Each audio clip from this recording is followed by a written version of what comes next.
Semangat saling membantu antar jemaah terlihat pada jemaah asal Gunung Kidul, Yogyakarta di Tanah Suci.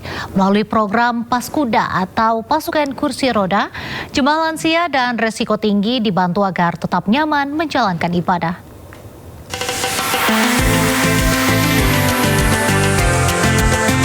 Jemaah calon haji lansia Indonesia, khususnya pengguna kursi roda, kini tak perlu lagi khawatir siapa yang akan mendorong kursi roda mereka. Dengan adanya tim pasukan kursi roda atau Paskuda, jemaah lansia dapat beribadah dengan nyaman dan lancar. Program gagasan KBI HU Aisyah Gunung Kidul Yogyakarta ini sengaja dibuat khusus untuk melayani jemaah lansia dan beresiko tinggi. Selama di Madinah, layanan kursi roda diberikan secara gratis, sedangkan saat puncak haji, jemaah dapat memberikan infak seikhlasnya. Infak digunakan untuk pengadaan dan perawatan kursi roda yang nantinya akan ditinggal di Tanah Suci dan dapat kembali digunakan saat musim umroh. Berawal pada tahun 2023 dengan tagline haji kita ramah lansia, ternyata pada saat itu sangat banyak jamaah lansia, jamaah Kristi yang memerlukan layanan khusus tidak sempat terlayani dengan baik. Akhirnya kami para relawan sepakat untuk membentuk satu kelompok namanya Pasukan Kursi Roda yang secara sukarela akan memberikan layanan prima kepada jamaah yang sangat membutuhkan. Sekarang tuh saya terasa amat senang, bahagia karena bisa menjalankan ibadah haji, jadi saya nggak terlalu capek.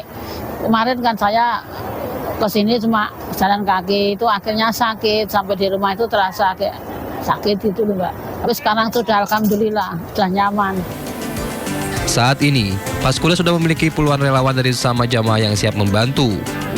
Melalui program ini, diharapkan para lansia tetap dapat menjalankan ibadah dengan nyaman dan penuh kebahagiaan.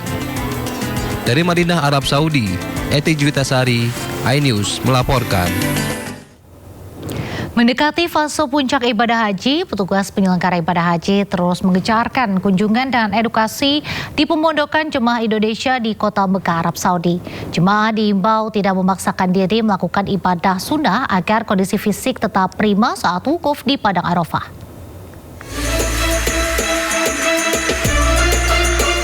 Kolaborasi layanan kesehatan, tim lansia dan disabilitas serta pembimbing ibadah digelar dalam kunjungan ke sektor 10 Tower Al-Hidayah Makkah. Ratusan jemaah asal embarkasi Banjarmasin ini antusias mengikuti arahan persiapan manasik dan mental jelang puncak haji. Di antaranya, manajemen kebugaran fisik di tengah cuaca ekstrim dan kepadatan Mekah.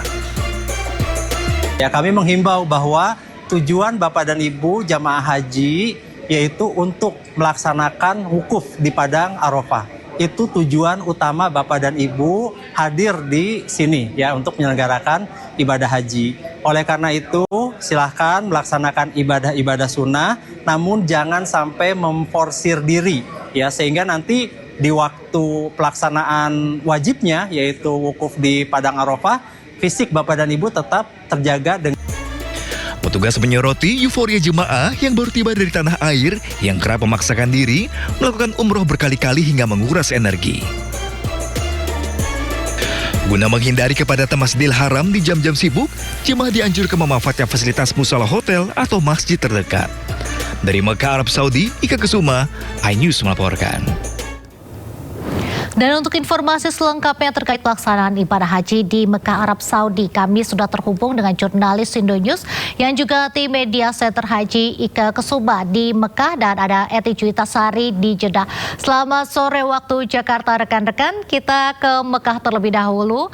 Ya Ika, bagaimana persiapan jelang fase puncak ibadah haji di Mekah?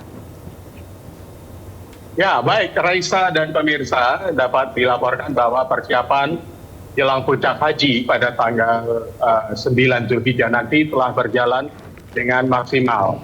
Artinya petugas haji telah melakukan beberapa kali pengecekan untuk tenda di Arafah, kemudian memantau kesiapan di Musdalifah dan kesiapan tenda di Mina. Untuk di Arafah sendiri, pemantauan dari hasil survei yang dilakukan oleh petugas penyelenggara ibadah haji, semuanya sudah berjalan hampir 90%. Juga melihat kasur dan berapa ketebalannya, termasuk yang untuk tahun ini menjadi pembeda adalah karpet untuk yang menjadi alas kasur para jemaah tidak langsung di atas padang pasir. Untuk meredam panasnya padang pasir di Arafah, karpetnya dilapisi dengan tembok terlebih dahulu, baru kemudian karpet tebal yang dipasang baru setelah itu kasur jamaah. Nah, untuk kesiapan Padang Arafah nanti pada saat puncak haji yang suhunya diperkirakan 43 sampai 45 derajat Celcius, jamaah haji diimbau untuk meminimalisir ibadah-ibadah sunnah pada siang hari.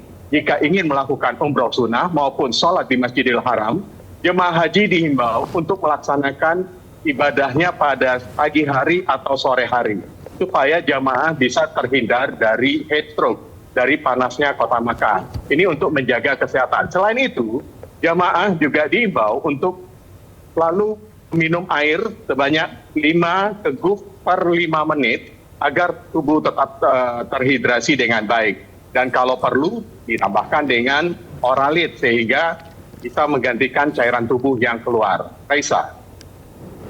Baik, kita beralih ke Jeddah. Ya, Eti, sudah berapa kloter yang tiba di Jeddah dan bagaimana sambutan Kementerian Haji terhadap jemaah Indonesia? Ya, Raisa dan juga pemirsa dan juga komika di Mekah Arab Saudi, untuk di Madinah sendiri ini di Bandara Jeddah maksud saya sudah ada kurang lebih secara keseluruhan sudah ada 347 kloter dengan jumlah jemaah sebanyak 135.000 jemaah sudah tiba di Madinah maupun di Jeddah Arab Saudi, dan para jamaah ini kurang lebih sudah 66% dari seluruh jumlah jamaah sudah berada di Mekah dan juga di Madinah Arab Saudi, dan mereka juga secara bertahap nanti akan melakukan umrah wajib.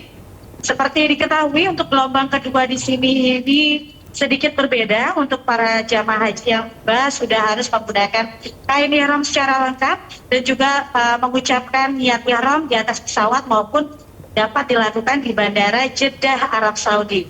Dan tadi baru saja pada pukul 12 waktu Arab Saudi ada penyambutan spesial dari Kementerian Haji dan Umroh Arab Saudi terhadap jamaah haji Indonesia, khususnya tadi yang sangat spesial ini dilakukan di jemaah haji kloter 17 dari embarkasi Medan. Mereka merasa sangat bersyukur karena di kloter mereka yang disambut luar biasa oleh Kementerian Haji dan Umroh Arab Saudi. Mereka diberikan sejumlah souvenir seperti tumbler, payung, dan juga alat mandi. Tidak hanya itu, dia juga para jamaah haji juga diberikan setangkai bunga mawar merah dan juga coklat Arab Saudi. Dan para Kementerian Haji dan Umroh Arab Saudi juga mengatakan sangat berterima kasih pada para jamaah haji Indonesia yang sudah sangat patuh dan juga sangat teratur dan juga menaati peraturan-peraturan dari yang ditetapkan oleh Kementerian Haji dan Umroh Arab Saudi. Kembali ke rekan Nadia.